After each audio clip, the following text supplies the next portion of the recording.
الهولندي الطائر روبن فان بيرسي. عندما نتذكر هذا الاسم نتذكر أهدافه على الطاير، اللاعب الذي يعتقد إذا الكرة لمست الأرض لا تحتسب هدفا. كابوس أندية الدوري الإنجليزي.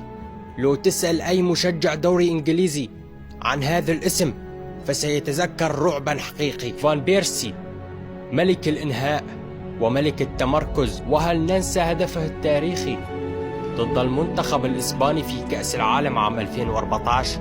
هدف لن ينسى، يمكن أجمل رأسية في تاريخ كرة القدم في مرمى كاسياس. فان بيرسي بإمكانه أن يجعل الكرة في أي مكان في المرمى. فان بيرسي ليس مراوغا وليس سريعا مثل اللاعبين الآخرين، ولكن لديه ذكاء وإنهاء يتمناه أي مهاجم.